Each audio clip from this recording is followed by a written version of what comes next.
Hi, this is Steve Rothstein from Rothstein Model Trains. We're here with the latest new acquisition for our railroad. In this case, it's a very unique locomotive.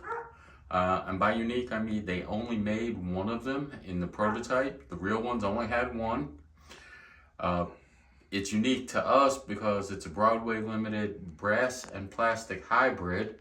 And it's the closest we've come to buying a brass locomotive yet, which some of those are really fine work and really expensive. But it's a copy of the Pennsylvania Railroad S2 class steam turbine locomotive, number 6200. The original one was built in 1944, started running for the Pennsylvania Railroad in 1945, and was retired in 1949 and scrapped in 1952. So it didn't have a long life.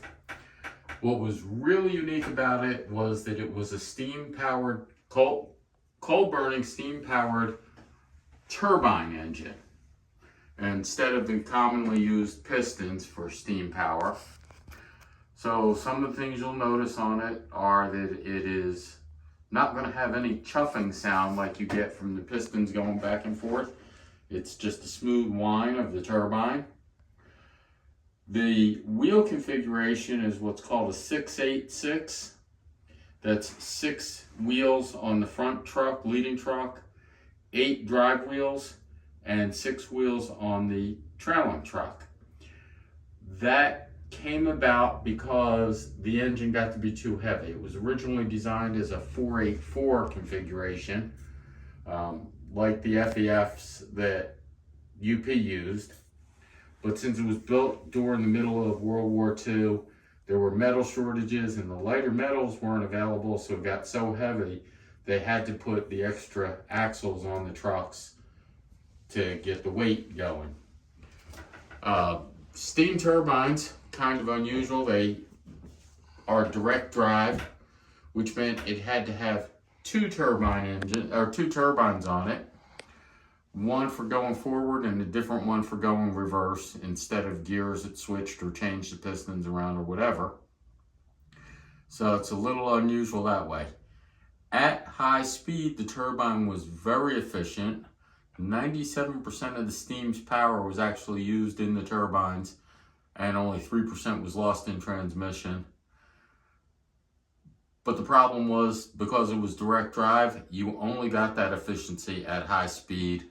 The lower speeds, it wasn't really near as well, as efficient. And that's what caused the end of it. One of the reasons they were trying to do this was to help keep steam locomotives going longer, because diesels were just coming out back in that time and starting to pick up popularity, and they want to do that. Pennsylvania obviously wanted to keep the steam locomotives. You can see on it, here's your turbine right here in the center, or one of them. And one of the interesting things, if we can get up to show you on the top, is the exhaust for steam has 4 separate headers, and when we try it, you'll see the smoke comes out evenly without the puffing of normal steam locomotives have. The model was built is the latest run from Broadway Limited, and we found one in stock and grabbed it because it's so unique. Okay.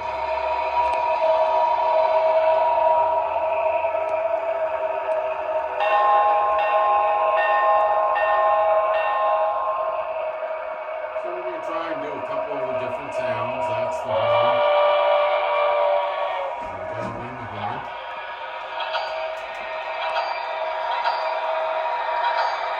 That is the sound of the couplers, which you shouldn't be hearing while it's driving.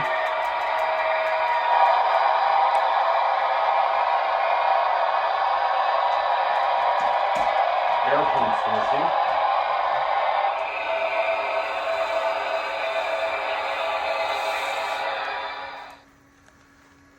The mute works.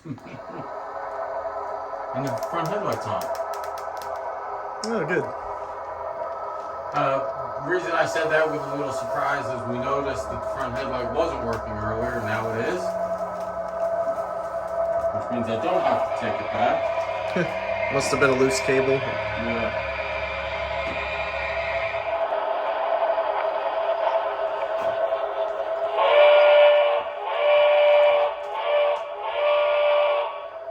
That's the pre-programmed horn for when it's coming to a crossing.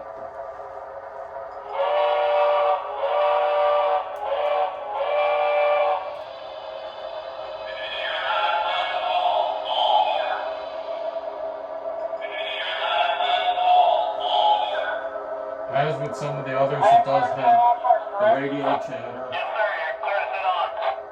station chatter.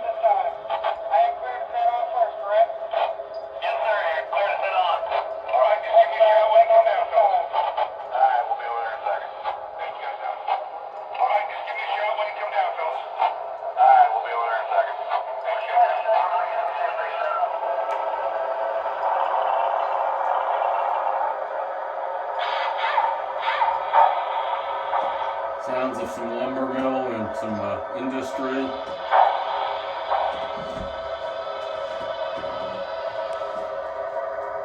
Alarm whistle?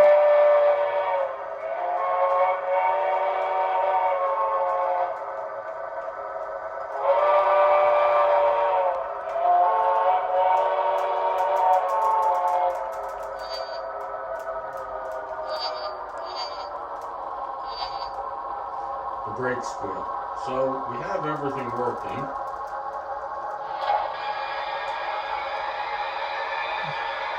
Okay, here you have a comparison. Since it was originally designed as the 484 configuration, it is now sitting there by the UP FEF 484. And you can get how long it is. And it's mostly identical length or very close to it. But it's so much heavier a locomotive that it needed the extra wheels.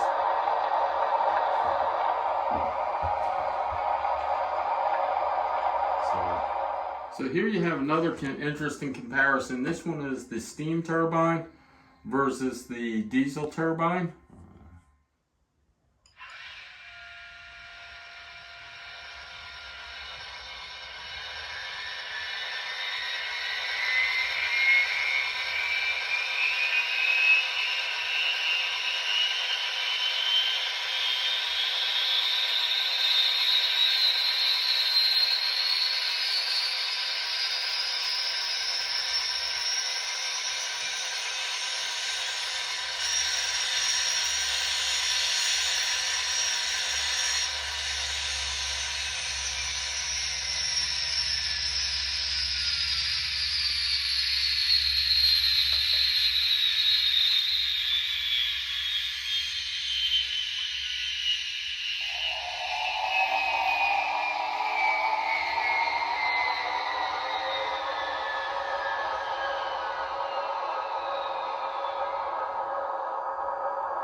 that's our latest acquisition, one of a kind, built by Baldwin, aided by Westinghouse supplying the turbines, and a couple of comparisons to how it looks. I like all the detail.